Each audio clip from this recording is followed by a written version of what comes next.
Es un programa con objetivo social que investiga los casos y los pone a discusión delante de profesionales especialistas. En ningún momento el Canal TRO se compromete a prestar el servicio profesional de tipo legal que el caso requiera.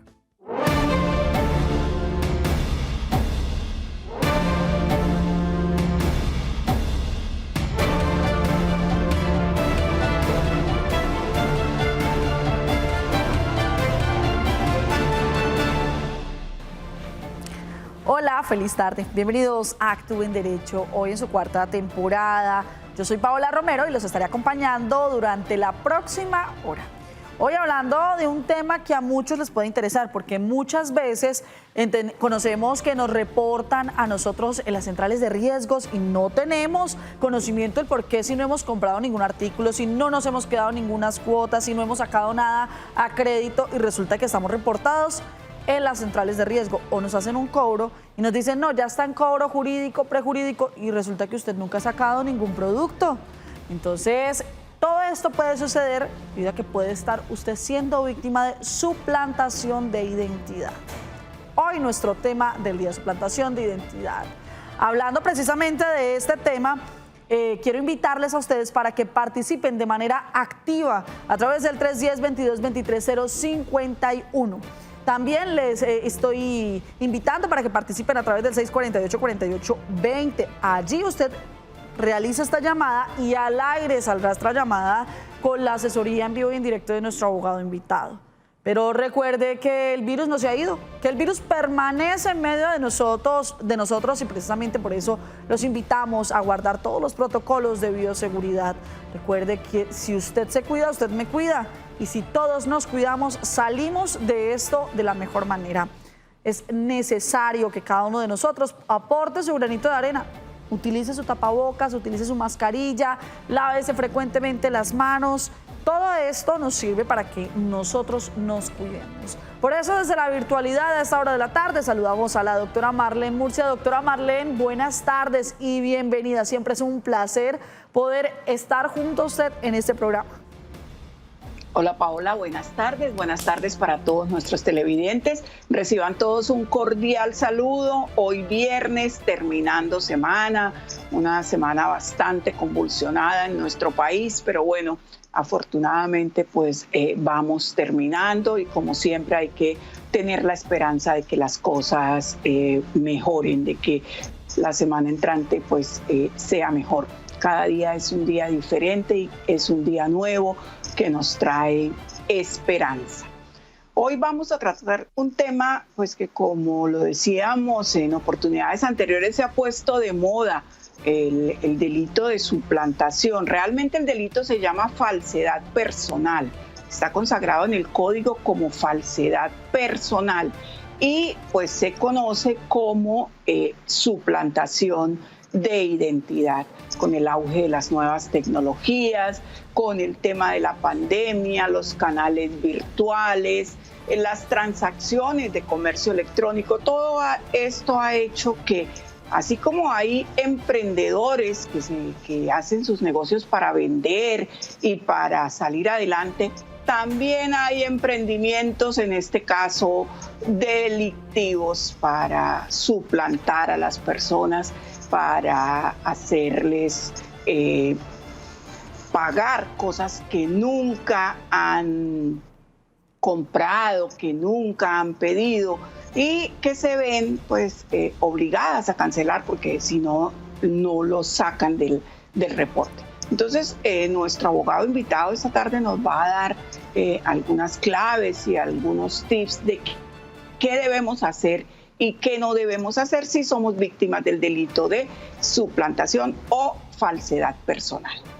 Así es, doctora Marlene, gracias por esta precisión en el nombre de este delito. Precisamente para iniciar este tema, saludamos a nuestro abogado invitado, Juan Camilo Dueñas. Abogado, gracias por acompañarnos en esta tarde. Bueno, muchísimas gracias por esta valiosa invitación y esperamos poder resolver todas las dudas y dar unos tips muy importantes para que tengan en cuenta todas aquellas personas que han sufrido desafortunadamente de personas inescrupulosas que se han aprovechado de su identidad personal para lucrarse o para conseguir un provecho para sí mismos o para alguien más. Entonces, Esperamos sea una jornada muy educativa y que sea de mucha ayuda para los televidentes. Así es, pero si de pronto usted todavía no tiene claro nuestro tema, hemos preparado la siguiente nota para ustedes. Según lo reportó el blog de Asuntos Legales en 2020, el delito de suplantación de identidad aumentó en un 409% en Colombia. La suplantación de identidad se da en mayor medida a través de correos electrónicos, con los cuales se busca la falsificación de documentos para acceder a contratos con el Estado, obtener créditos financieros y hasta para hacer compras por Internet. También sucede cuando roban o encuentran los documentos de alguien y usurpan sus datos, ya sea para cometer otros delitos o para robar al afectado. Según informa el blog de Legis, Ámbito Jurídico, uno de los casos de suplantación de identidad más comunes se dio en contratos de prestación de servicios con operadores de telecomunicaciones, que en el año 2020 dio lugar a la presentación de 1.904 quejas, ante la Superintendencia de Industria y Comercio. Bueno, pues vemos que ha aumentado muchísimo este delito, 409%. Realmente ha sido una auge y un incremento bastante alto. Pero abogado, entrando en materia, ¿qué les podemos decir a nuestros televidentes para que eviten al máximo o traten de evitar? ¿Qué cuidados deben tener para tratar de evitar ser víctimas de esta suplantación o falsedad personal? Bueno, ¿qué es lo que pasa? En muchas ocasiones cometemos el grave error de dar nuestra información personal, bancaria, financiera, crediticia, cuando recibimos llamadas de números particulares y recibimos pues una identificación de un supuesto asesor comercial, de un supuesto asesor financiero o de algún representante de alguna entidad bancaria o comercial ofreciéndonos un producto nuevo crediticio, ofreciéndonos de pronto un crédito comercial y pues nos hacen preguntas que van más allá de lo que es rutinario. ¿Qué es rutinario?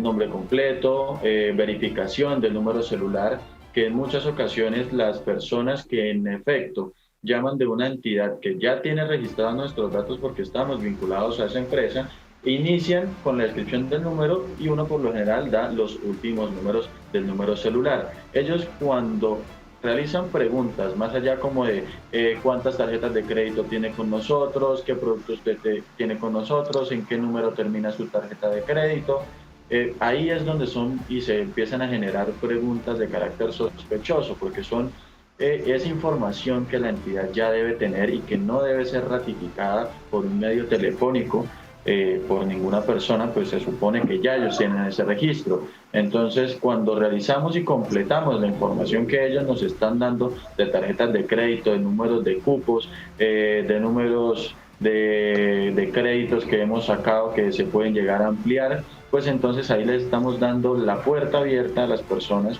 que están pues tratando de cometer un fraude para poder tener acceso a nuestros datos. Muy bien, a través del 648-4820 inicia la participación de nuestros televidentes. Hola, feliz tarde, ¿con quién hablamos? Muy buenas tardes, Lala José Vera. Don José, ¿desde dónde nos llama? De la Mesa de los Santos. Salud muy especial a todas las personas que desde la Mesa de los Santos nos están viendo, nos permiten entrar a sus hogares, a sus lugares de trabajo. Gracias por preferirnos. Don José, cuéntenos, ¿cuál es su caso? Mi caso es el siguiente. Yo estoy siendo suplantado por una persona al cual no conozco. Me suplantó en 2 empresas de telefonía. Bueno, en una pasé un derecho a negación, salió a favor mío. En la otra empresa me suplantaron con 2 líneas, el cual pasé un derecho a negación, salió desfavorable. O sea, quiere decir que salió a favor de la empresa en contra mía. Luego pasé un derecho a petición, el cual estoy esperando la respuesta, digamos, porque la verdad no sé, me están suplantando, pero estoy siendo perjudicado, ya que fui reportado en la primera empresa, me reportaron, ¿sí? Entonces quiero saber qué solución me pueden colaborar para poder acceder a no ser más víctima de suplantación. Abogado, ¿qué le podemos decir a don José? Y más, pues nos llama mucho la atención el tema de que son líneas telefónicas en 2 empresas diferentes de telefonía. Le hicieron un reporte a la central de riesgos, abogado. ¿Hay alguna salida para don José? Por supuesto, todas las centrales de riesgo, sea Cifin, Datacrédito o Por Crédito, tienen la posibilidad de uno poder radicar una alerta de suplantación de identidad, en donde informamos y solicitamos más que todo que se nos aporte la información de quién nos reportó, por qué tipo de productos, y eso tiene que ir acompañado en conjunto de una solicitud formal dirigida a la empresa, la cual realizó el reporte, solicitando que se nos aporte una copia de cuál fue el contrato que se firmó, si se firmaron algún tipo de pagarés o algún tipo de título de valor en blanco para garantizar el pago de una obligación cuando se trata de pronto de planes postpagos, planes de hogar familia, etcétera, o en su defecto que se nos aporte una copia de la grabación mediante la cual se adquirió el producto vía telefónica. Estos datos, cotejándolos con la información veraz y con la información real de la persona, pueden llegar a constituir indicios que le permitan a las entidades, ya sea quien haya reportado a la central de riesgo o a la misma central de riesgo, determinar de que se trató de una situación de suplantación, ¿sí? Y pues mediante este tipo de documentación se puede respaldar la queja que se puede interponer ante la Superintendencia de Industria y Comercio para que se hagan los trámites respectivos y sea anulado el contrato, y obviamente como causa indirecta que se cause la baja de la central de riesgo por tratarse de un registro irregular al haber sido realizado a través de la comisión de una conducta punible. Bueno, abogado, ahí yo tengo una pregunta y ustedes me dirán si puedo estar cayendo en un error. Y es que muchas veces cuando uno hace una solicitud de crédito, le solicitan a uno créditos en cooperativas, en fin, no en entidades, digamos, bancos ni nada de eso, sino en cooperativas, de pronto algunas empresas de pronto más pequeñas. A uno le piden fotocopia de la cédula, le piden extractos bancarios, en fin, toda esta documentación. Si en determinado caso a uno le llegan a negar el crédito, pero estas personas se quedan con los papeles, uno tiene la posibilidad de solicitar esos documentos, o esos documentos definitivamente ya se quedan en las entidades ya mencionadas anteriormente. No, ninguna entidad está con la facultad de permanecer de forma indefinida con documentación o con el trato de datos personales.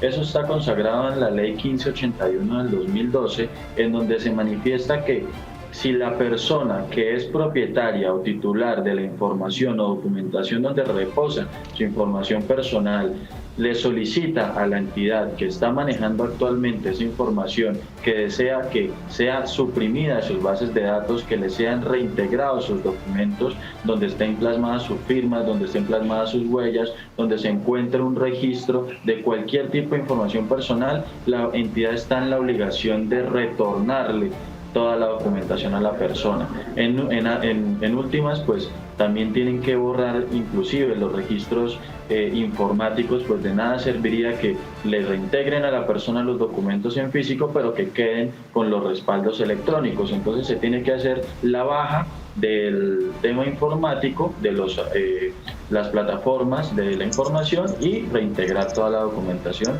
a quien lo esté solicitando y obviamente acredite ser el titular de esa información. A esta hora de la tarde nos siguen llegando preguntas a través de WhatsApp, como la siguiente que nos llega a través del 310-2223-051. Dice: estamos sin dinero y con una deuda de más de 23 millones de pesos que se realizaron a nombre de mi esposo. Él está desempleado y fue en otra ciudad.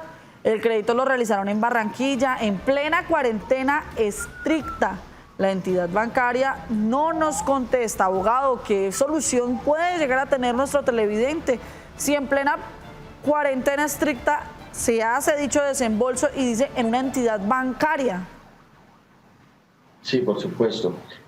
Aquí hay que mirar varias etapas. La primera es, el televidente manifiesta que la entidad bancaria no les contesta. Hay que mirar si el reclamo lo presentaron de forma escrita ante un derecho de petición, solicitando que se diera la claridad de cuáles fueron las circunstancias de modo, tiempo y lugar en las que se solicitó el crédito, o en última, si se realizó por vía telefónica, caso en el cual tendrían que haberle dado un número de radicado de la solicitud, pues según el Código de Procedimiento Administrativo y lo contencioso administrativo, todo tipo de requerimiento o solicitud que se haga, se debe dar el trámite de derecho de petición y debe otorgársele un radicado.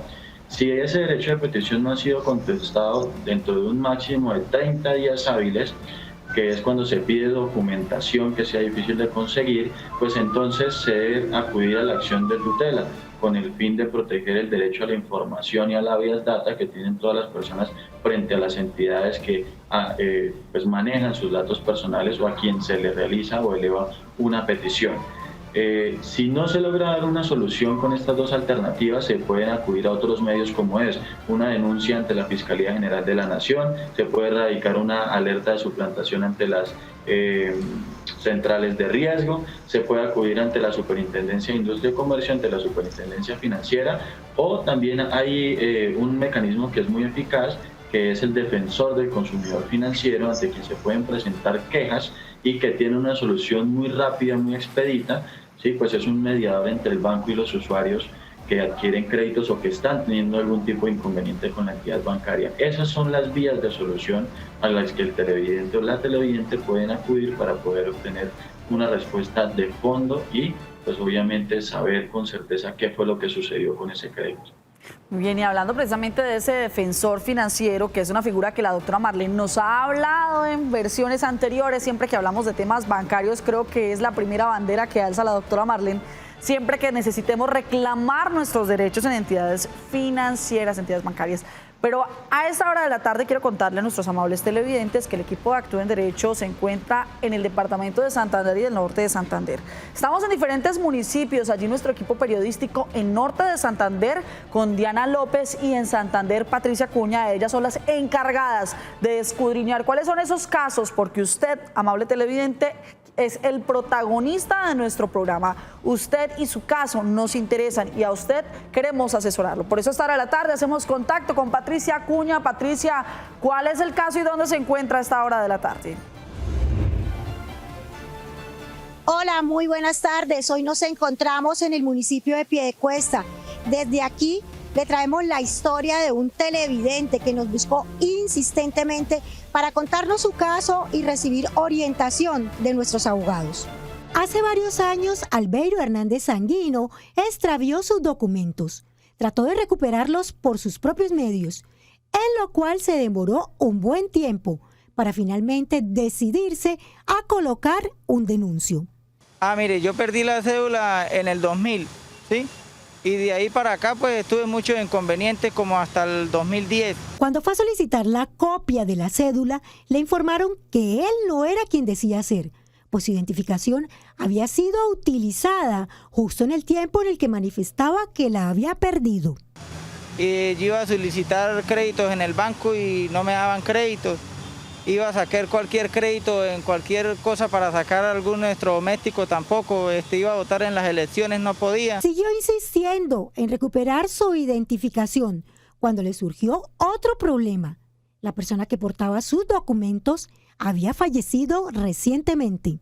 Todo lo que yo sufrí todo ese tiempo, de que no podía hacer ningún trámite ni nada porque me encontraba muerto. Pasaron 12 años para que este ciudadano pudiera recuperar por fin su identidad.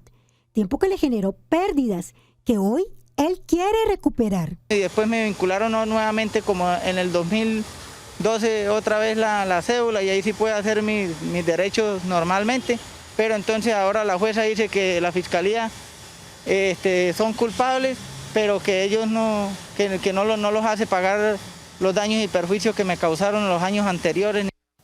Doctor Juan Camilo Dueñas, en este caso sí se cometió un delito de suplantación de identidad, teniendo en cuenta que nuestro denunciante por fin tiene su cédula en la mano y que ha realizado un procedimiento para poder conseguir una indemnización. ¿Tiene derecho a esta indemnización? ¿Y cuál es el paso que debe seguir para lograrla? Bueno, en este caso sí estamos ante una situación de suplantación de identidad, como quiera que esta conducta se materializa cuando por medios documentales, telefónicos, videográficos, se trata de demostrar una calidad que no se ostenta, que se trata de demostrar que se es una persona o que se tiene de pronto un cargo de funcionario público reconocido, se falsifican documentos de identidad o en última se utilizan los documentos de identidad de otra persona que son reales pero que no son pertenecientes a quien los está utilizando. En este caso, ¿qué fue lo que pasó?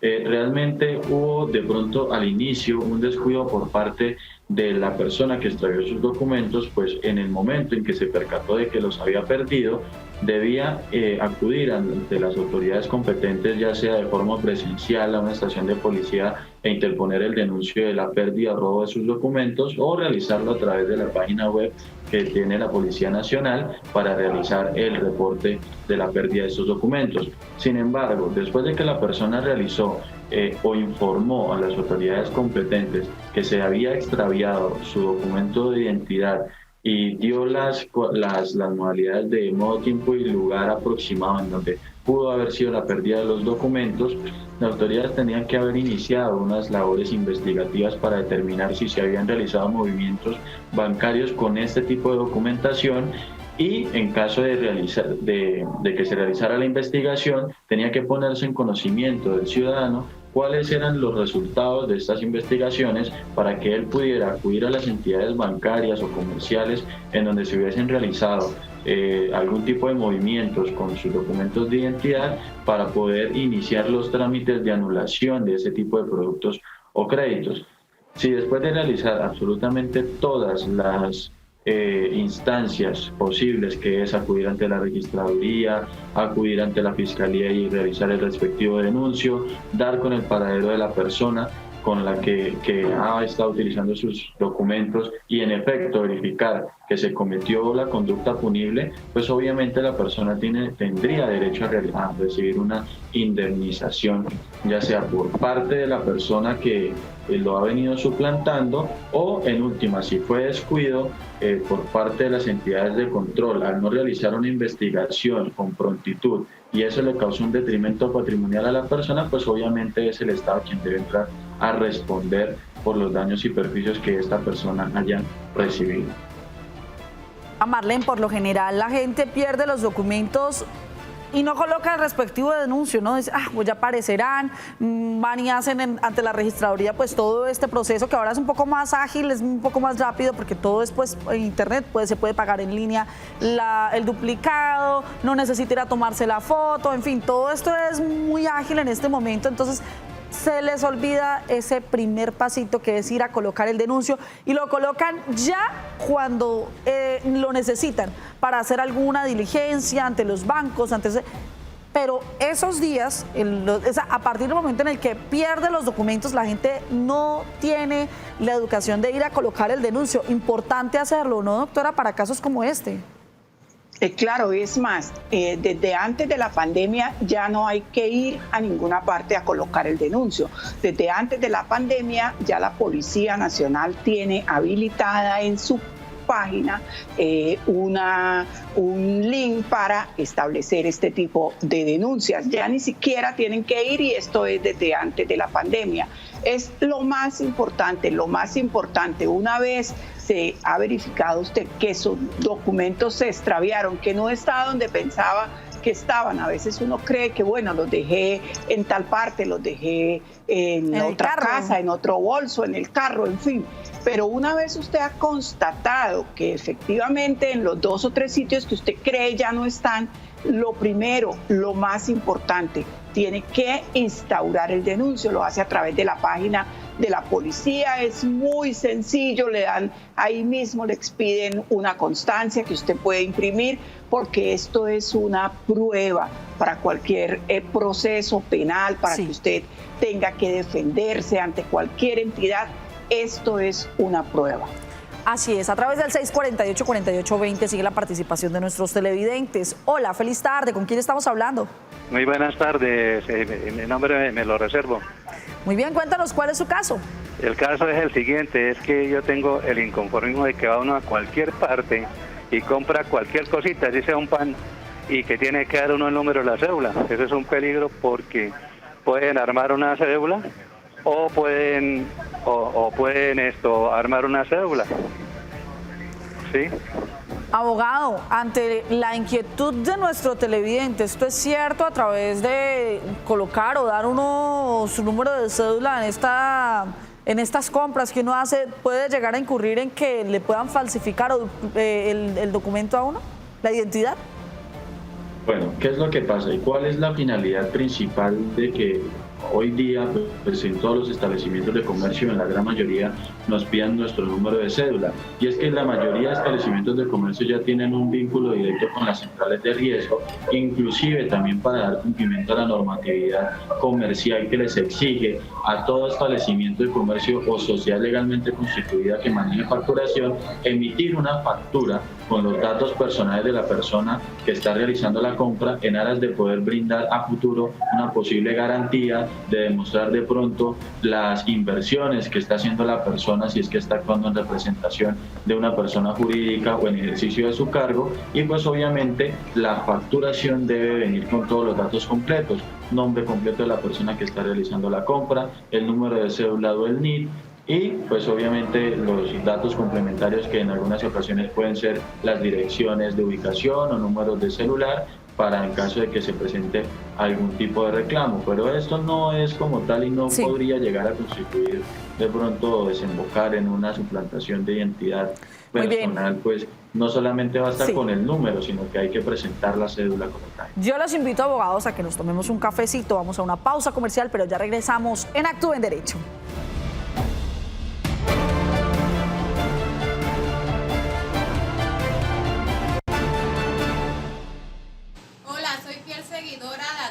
Derecho y quisiera saber qué es un carding y cómo funciona. Muchas gracias. Es una modalidad de fraude electrónico en la cual las personas detectan cargos no reconocidos en sus tarjetas de crédito o débito. Los delincuentes acceden de forma ilegal a través de un software de manera aleatoria. Una vez que obtienen la información, realizan pagos con ellas, que en primera instancia pueden pasar desapercibidos, ya que son montos muy poco significativos, por lo que el tarjetaviente se demora en percibirlos. Bueno, como vemos, la industria de las estafas, de las falsificaciones, de las suplantaciones está en auge. Todos estos son temas que por el comercio electrónico, por las transacciones electrónicas se han incrementado. Entonces hay algo que es muy harto de hacer, es muy harto revisar el estado, los extractos de las tarjetas. Es una de las labores que yo creo que a nadie le gusta, pero hay que hacerlo porque puede ocurrir que, como son cargos tan pequeños con esta modalidad que se llama carding, entonces no nos damos cuenta, no nos fijamos y posteriormente vemos que aparecen otras cosas porque esto se va escalando, se van digamos como haciendo pruebas para ver si usted está al tanto de sus tarjetas o no está al tanto de sus tarjetas. Entonces una recomendación, revise sus extractos de tarjetas de crédito, verifique y haga las respectivas alertas ante las entidades, ante las centrales de riesgo, en fin, no porque el cargo sea pequeño se debe dejar pasar. Así es, doctora, pero tampoco podemos dejar pasar tanto tiempo sin saludar a nuestros cibernautas que están ahí puntualitos con nosotros, 2:30 de la tarde, todos los de lunes a viernes, todos estos días de lunes a viernes a las 2:30 de la tarde se están conectando desde esta semana con nosotros, doctora Marlene. Vamos a saludarlos también. Sí, tenemos a nuestros fieles internautas conectados a través de Facebook Live. Tenemos a Luz Elena Díaz, tenemos a Jorge Cobos que nos saluda desde la ciudad de Piedecuesta, tenemos a Hernando Suárez Colorado, tenemos a Javier Hernando Díaz Benavides que nos saluda desde la ciudad de Fusagasugá, tenemos a Gerson Ospina quien nos reporta sintonía desde Armenia, Quindío. Tenemos a Sandra Ríos quien nos reporta sintonía desde Medellín. Tenemos a Rancés Cáceres Vera, tenemos a Luz Elena Díaz, tenemos a Brian Rivera, tenemos a Nieve Ocampo, nuestra fiel televidente, nos saluda desde Bogotá. Tenemos a Andrés James Botina López, que nos saluda desde Villavicencio. tenemos a Daquiris Padilla Valdés, tenemos a Manuel Enrique Ríos Galvis, tenemos a Ruby Santamaría Sánchez. En fin, son muchísimos los televidentes que a esta hora se conectan, y fíjense que se conectan desde todos los lugares de nuestra querida Colombia, bastante convulsionada, que hay personas que pues hacen sentir sus voces también de protesta por lo que está pasando en nuestro país, pues situaciones a las que no somos ajenos de ninguna manera. Así es, doctora Marlene, por eso les invitamos que tomemos un respiro. Contemos hasta 3, respiramos por estos días que la información polula de una manera exagerada. Tal vez nunca antes habíamos tenido tanta información de los hechos que ocurren a nuestro alrededor, en nuestro país, y todo esto gracias pues a las redes sociales. Pero aquí es importante que nosotros podamos tener un filtro. Si nosotros realizamos ese filtro con la información que tenemos, pues simplemente no nos vamos a contaminar. Por eso les invitamos a que demos un respiro, a que la paz, para que la tranquilidad llegue a cada uno de nuestros corazones, y así podemos actuar. La paz, la tranquilidad empieza en cada uno de nosotros. A esta hora de la tarde los invitamos para que participemos de manera activa a través del 310-22-23-051. Allí usted nos puede enviar mensajes de WhatsApp. Hoy en nuestro tema del día estamos hablando acerca de suplantación de identidad. A través del 310-22-23-051 nos llega el siguiente mensaje y dice: hace 20 meses fui suplantada en una empresa de telefonía. Fui a solucionarlo y ahora nuevamente ocurre. ¿Qué debo hacer ante esto? Nos pregunta Luz en Piedecuesta, Santander. Abogado, ¿qué puede hacer Luz?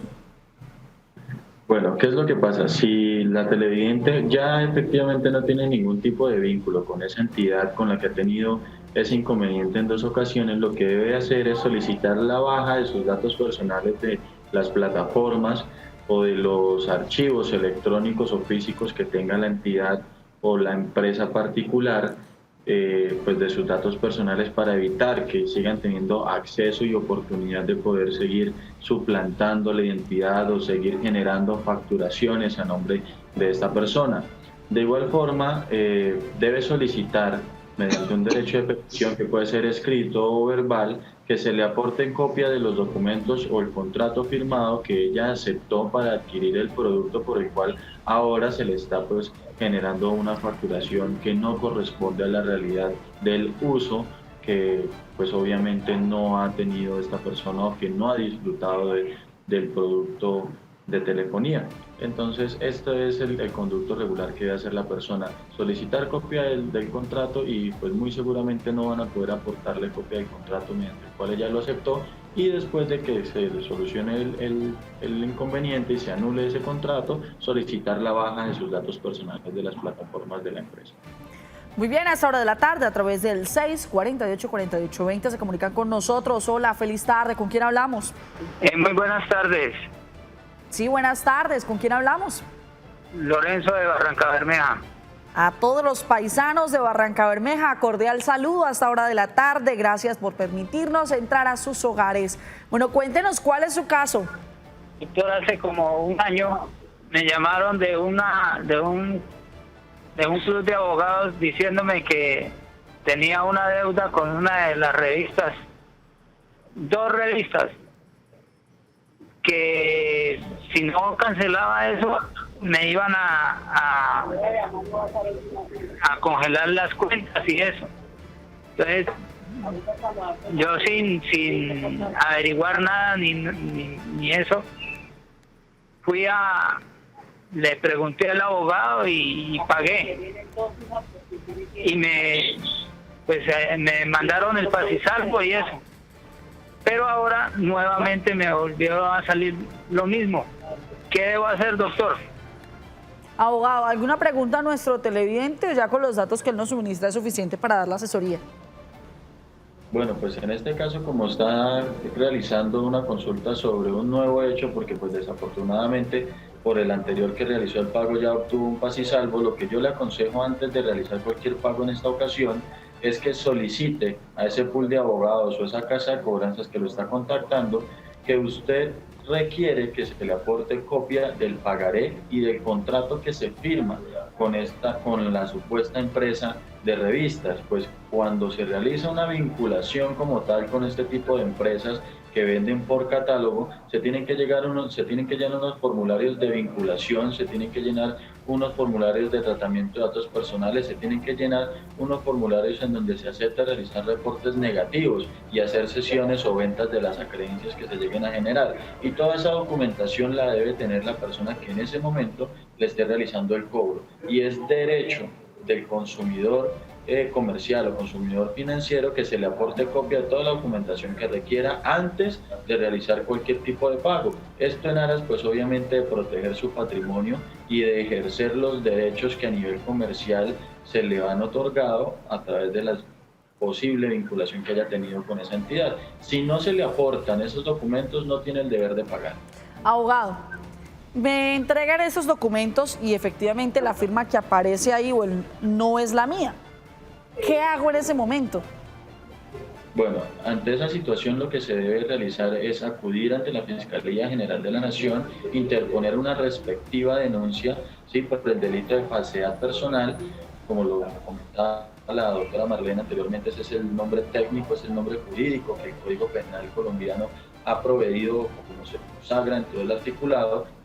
Y pues obviamente dar una breve descripción de lo sucedido, aportando la copia de esos documentos que se han realizado y solicitar que se realice pues una prueba de grafología, ¿sí?, holofoscópica, para que se logre cotejar la firma que se plasmó dentro de ese documento con la firma que realmente es emitida por la persona que está realizando la denuncia, y así poder determinar si en efecto se trató de la comisión de la conducta punible y pues obviamente exonerar patrimonialmente y de todo tipo de responsabilidad a la persona a la que se le está haciendo el cobro. Abogado, ¿este trámite dura mucho tiempo? ¿Es dispendioso? ¿Necesito colocar un abogado para que este caso se resuelva? ¿O es rápido, es ágil, no necesito de abogado? ¿Cómo se lleva este proceso?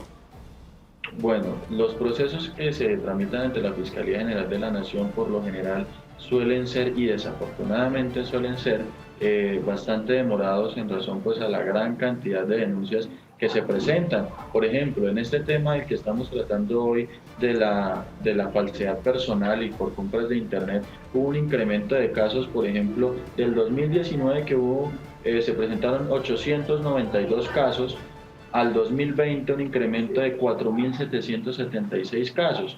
Entonces, pues, al manejarse tantos casos al mismo tiempo, pues, de pronto la institución no está en la capacidad de darle un trámite con bastante celeridad a estos temas.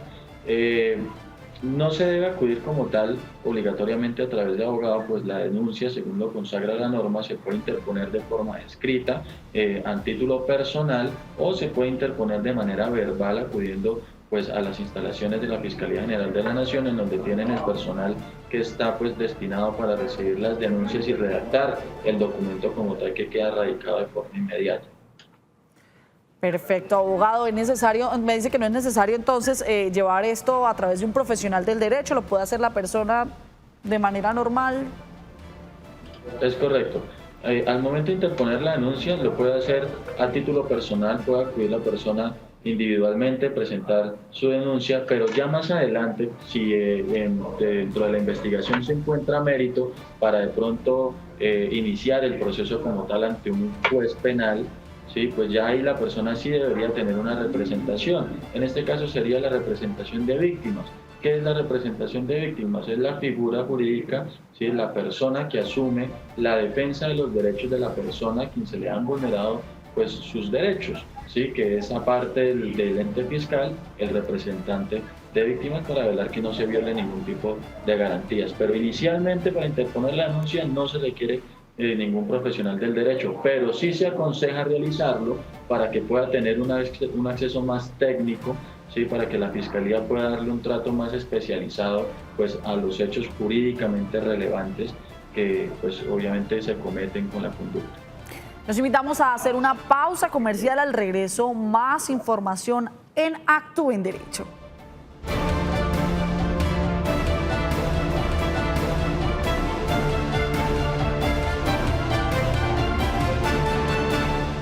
quisiera saber a quiénes se les conoce como dineros. Gracias.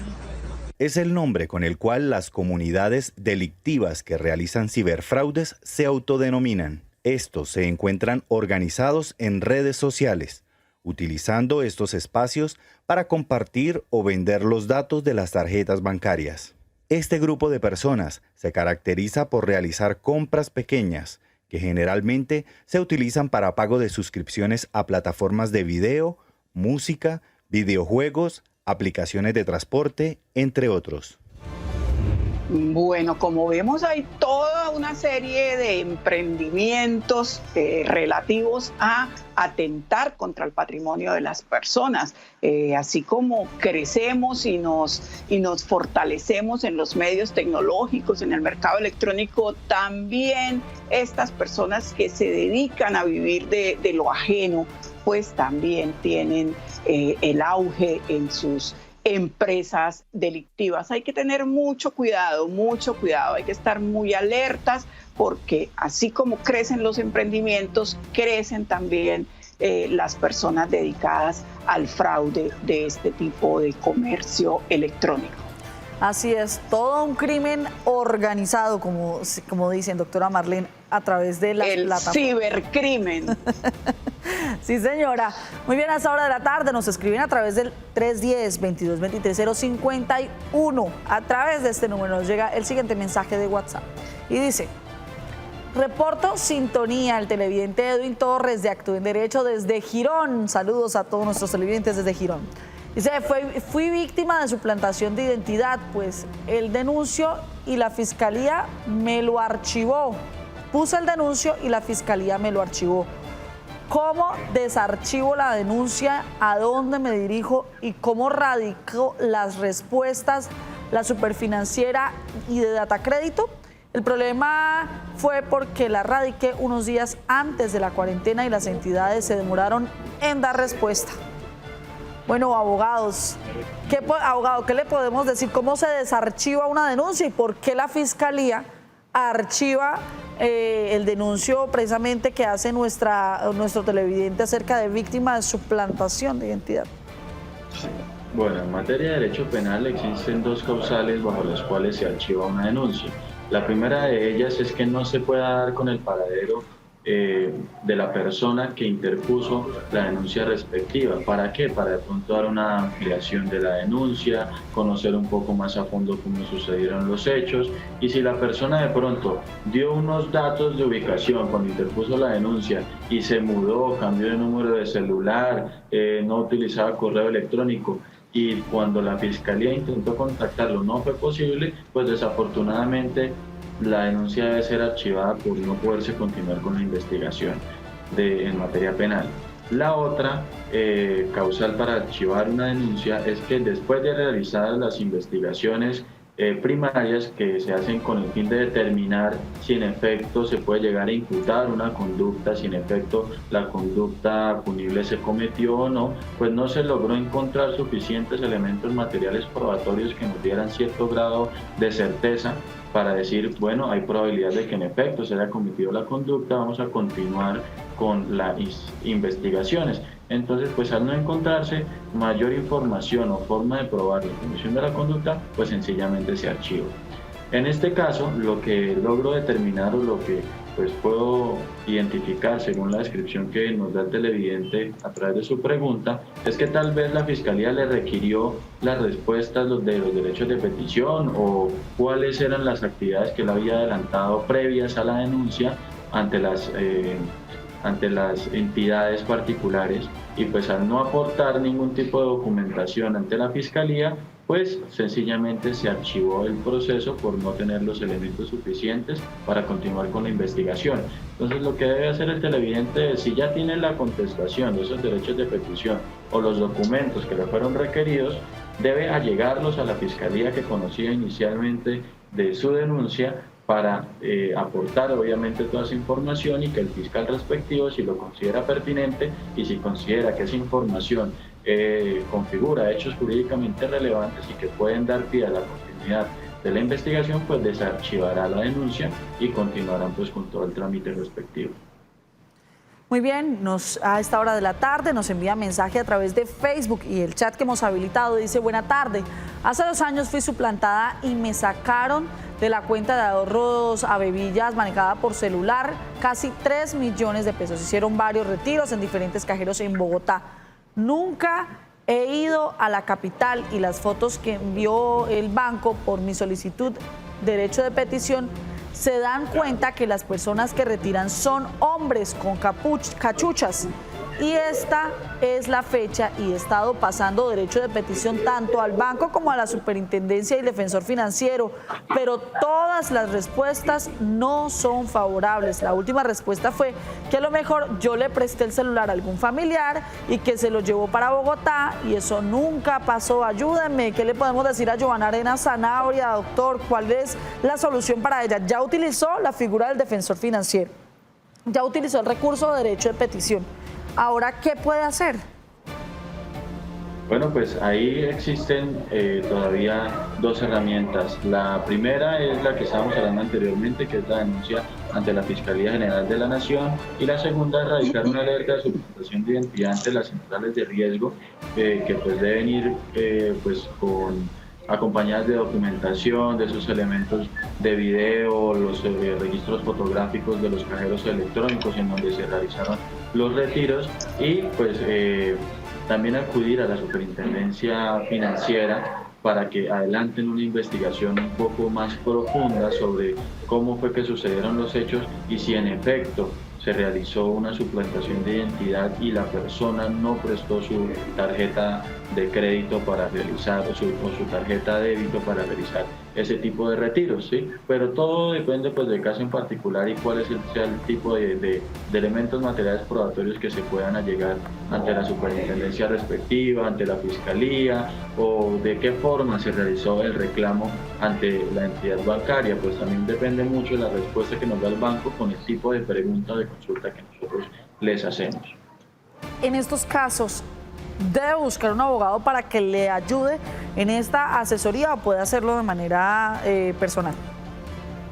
Pues como se trata ya de un asunto muy complejo, que pues ya ha adelantado lo que personalmente puede radicar, que es la queja ante al defensor del consumidor financiero, ya radicó el derecho de petición que pues a nivel constitucional nos permite hacerlo de forma particular y no obtuvo una respuesta positiva o una solución de fondo de su problema. Sí es recomendable que busque pues un profesional del derecho que sea especialista en el área y que le pueda brindar de pronto una asesoría más completa, que pueda ejercer una representación más contundente frente a las entidades bancarias o ante la superintendencia financiera.